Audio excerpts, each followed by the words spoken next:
17, je raconte, je connais même pas son nom. Depuis le lycée, Bon, bon.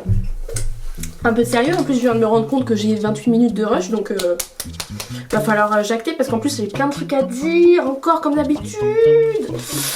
Bon, déjà j'espère que je suis légitime de faire cette vidéo parce que, oui, encore une vidéo sur 2020, il y en a eu 40 000, blablabla, en plus j'en ai déjà fait une, mais on arrive fin janvier, voire même c'est déjà passé, mais vous voyez avec la fac, le taf et tout, j'ai pas eu le temps. Je voulais faire un petit bilan en fait, je voulais voir comment commencer l'année 2020, je pense que j'ai pas besoin de faire de bilan là-dessus, on a assez remarqué que c'est la merde, mais j'ai quand même des petits trucs à noter de ce qu'il faut arrêter en 2020. Il y a beaucoup de choses à arrêter et j'ai envie de faire une petite version un peu écolo. Ah mais je regarde pas la bonne chose depuis tout à l'heure. Je suis pas habituée encore, je regarde le retour depuis tout à l'heure, mais il faut que je regarde là. I look to you, my friends. Mais j'ai fait ça. Ça va être long de prendre l'habitude. C'est pas grave. Bref, voilà. Je voulais faire un truc un petit peu version écolo parce que je vois encore beaucoup de choses qui me dérangent de fou pour 2020. Je veux dire, les gens sont alertés, sont hyper en mode la planète est en danger, mais ils continuent leurs conneries et moi ça m'énerve. Et du coup, je pense qu'on va faire une petite liste de, je crois que j'ai 7 ou 8 choses à arrêter ou à commencer en 2020, version écolo. Donc c'est parti. Première chose déjà, même si c'est interdit je crois à la vente depuis 2020 les cotons-tiges, moi j'en vois toujours, que ce soit biodégradable ou pas, donc je me dis qu'il y a un souci. Donc première chose, en 2020 on arrête d'utiliser des cotons-tiges et des cotons tout court jetables. Il y a plein d'alternatives aujourd'hui, je pense que vous avez vu, je pense que je vous mettrai une petite photo quelque part, des cotons-tiges qui sont réutilisables et lavables, et le pire, enfin le mieux, c'est que ça lave 10 fois mieux en fait, ça accroche 10 fois plus et c'est hyper bien pensé. Il y a aussi, et moi j'y ai opté depuis très longtemps, c'est les cotons, donc en tissu comme ça, en tissu, en coton, je vous avoue que je sais pas trop en fibre de quoi c'est fait, mais en tout cas c'est hyper bien, je veux dire, moi je badigeonne mon coton et je me démaquille, enfin bref comme avec un coton normal quoi, mais ça marche super bien, c'est hyper bien lavable, là vous voyez il y en a un des deux que j'ai jamais utilisé et un autre que j'ai déjà utilisé et en fait on dirait même pas, enfin voilà il est parfaitement propre, ça passe à la machine, c'est parfait, Que demande le peuple, je veux dire, genre moi j'en avais acheté peut-être une dizaine dans un... C'était pas un nature et découverte mais c'était quelque chose comme ça, du coup moi je vous conseille de les acheter en magasin bio parce que vous serez tenté de les acheter sur internet, sur Amazon, blablabla, parce qu'il y en a 15 pour 2 €, blablabla.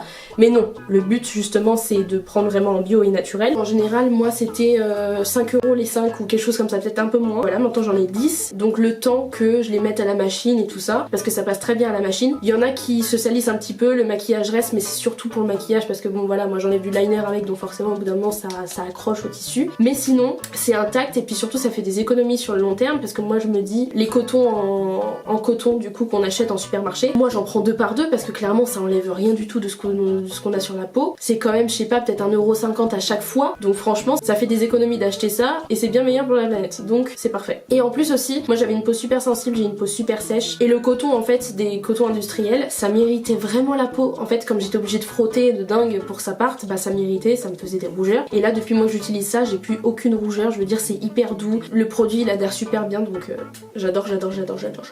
Alors, deuxième truc, c'est le point sensible. Moi, ça me saoule, mais ça me saoule. Oh non! Il faut, en 2020, que les influenceurs, etc., et tous ces youtubeurs et tout, j'en suis une, je sais, mais vous allez comprendre, arrêtent de faire des hauls avec 80 000 articles. C'est pas possible que ce soit des objets, du maquillage, des vêtements, des chaussures, mais de tout. Les genres, je teste les perruques, je teste les machins, je teste les trucs. J'en vois 40 000, mais je me dis, mais est-ce que vous vous rendez compte? Ça sert absolument à rien, déjà. Je suis en train de m'énerver.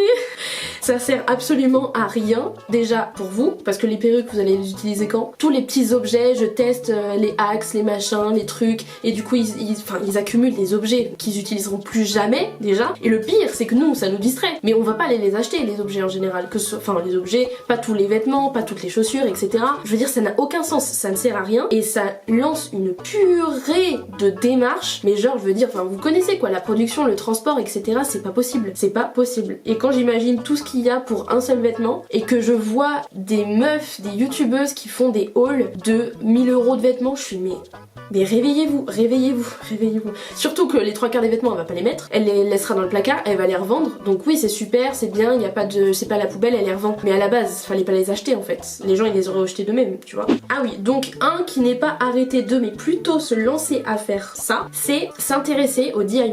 Donc les DIY, donc do it yourself, je pense que vous connaissez. Et en fait, moi je vais vous expliquer qu'il y en a plein qui sont à la portée de tous, genre vraiment, vraiment, vraiment. Il y a pas que des trucs chers. Au final, quand on fait le total, c'est vrai qu'on a l'impression que ça fait beaucoup, mais il y a des choses qui durent dans le temps. Et de toute façon, pour certaines choses, pas pour tout, le respect de la planète n'a pas de prix en fait. Donc des fois, faut réfléchir à deux fois et se dire, ok, en achetant ce, par exemple, liquide vaisselle en plastique, tout ça, il y a l'emballage et en plus ça pollue et bla et bla et bla, c'est hyper chimique. Et on compare à tout ce qui est DIY et en plus c'est pas compliqué en général. Franchement, ça se vaut largement. Et moi en tout cas, ça me motive. Je sais que j'ai pas, je vous le dis clairement, j'ai pas encore eu le temps, j'ai pas encore eu l'argent parce que je suis étudiante, mais je sais que c'est faisable et je fais au fur et à mesure. Et d'ailleurs, du coup, moi je fais mon démaquillant toute seule et je fais aussi ma poudre libre et mon bronzer et je l'ai là sur moi, c'est ce que j'utilise tous les jours. Donc si vous voulez une petite vidéo là-dessus sur ma routine un peu plus nature, pas non plus parfaite, mais un peu plus nature, je vous laisse me le dire dans les commentaires et puis on verra ça.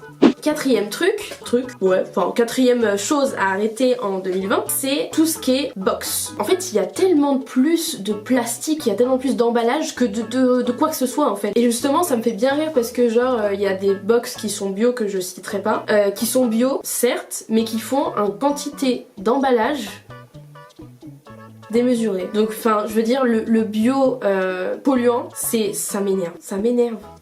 En 2020, il faut arrêter, s'il vous plaît, ça me fait rire mais ça me saoule. Il faut arrêter, s'il vous plaît, de manger de la viande à chaque repas. C'est pas possible. Je vais pas rentrer dans un débat de véganisme et de machin, parce que déjà je le suis pas, et parce que je saurais pas parfaitement de quoi je parle, mais je pense que vous êtes tous conscients qu'en 2020, il faut diminuer sa consommation de viande. C'est pas une drogue, vous allez vous en sortir. C'est pas de la drogue la viande, c'est bon, ça va bien se passer si vous arrêtez, si vous diminuez un petit peu. Je veux dire, c'est pas compliqué de diminuer sa dose de quoi que ce soit. Je veux dire, faut faire un petit effort des fois. Et franchement, il y en a, mais vraiment, ils ne savent pas s'alimenter autrement que féculents viande, légumes viande. C'est leur repas, c'est ça quoi. Et je veux dire, mais il y a tellement de choses différentes à manger. Déjà, si on prend toutes les légumineuses, les haricots, les fèves, les lentilles, les pois cassés, ensuite il y a les légumes, alors chou-fleur, brocoli, aubergine, courgette, fenouil, céleri, tomate, blablabla.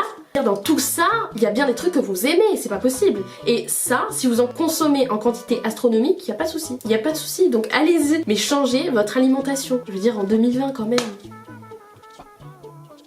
Quand même.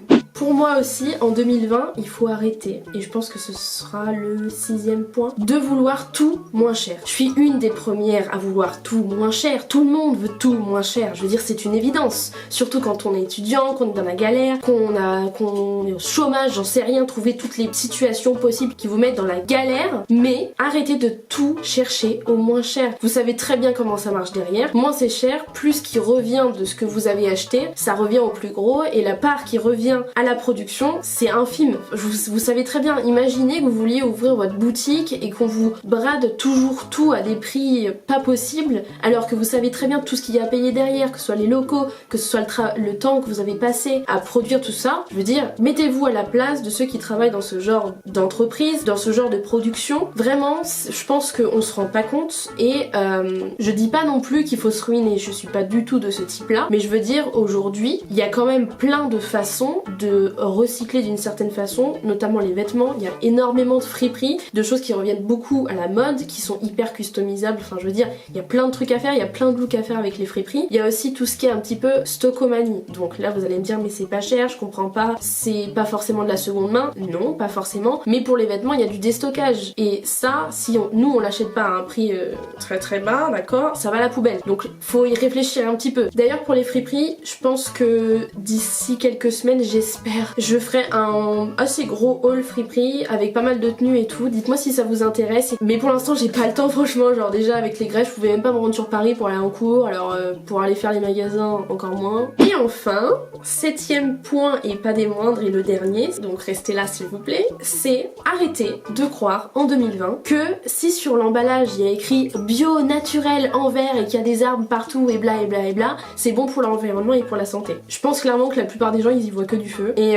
ils foncent vraiment tête baissée. Et je vous avoue, moi, la première, parce que bon, faut avouer ses erreurs quand même, parfois j'ai tendance à me tourner vers ce genre de produit pour avoir envie de limiter la casse. Mais je m'arrête pas à ce que je vois. J'essaye aussi de regarder la composition parce que j'ai été surprise de voir que parfois l'emballage est changé, l'étiquette est changée, il y a 2-3 petites choses qui sont changées dans les ingrédients, mais en soi, les ingrédients les plus nocifs, les plus cancérigènes, les plus polluants, etc., etc., etc., etc., sont toujours là. Donc ils vont faire croire à l'utilisation de choses qui sont biologiques, comme on les appelle. Donc ça se trouve c'est vrai, mais l'utilisation des choses qui vont pas, elle est pareille, tu vois. Et je sais pas si vous avez remarqué, mais quand même, McDo a été une des entreprises à utiliser le greenwashing. Genre comme si pour McDo, du jour au lendemain, les poulets ils se sont retrouvés en cage, à se marcher les uns sur les autres, à crever, à en plein air, à faire des petits pious, et puis le bonheur est dans le prix quoi. Mais...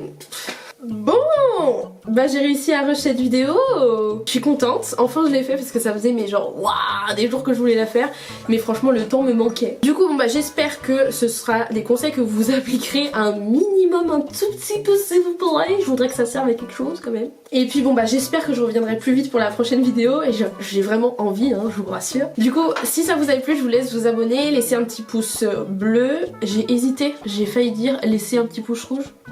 Qui fait ça? Enfin bref, je vous fais plein de bisous et j'espère que cette vidéo vous a plu. On se revoit bientôt, j'espère.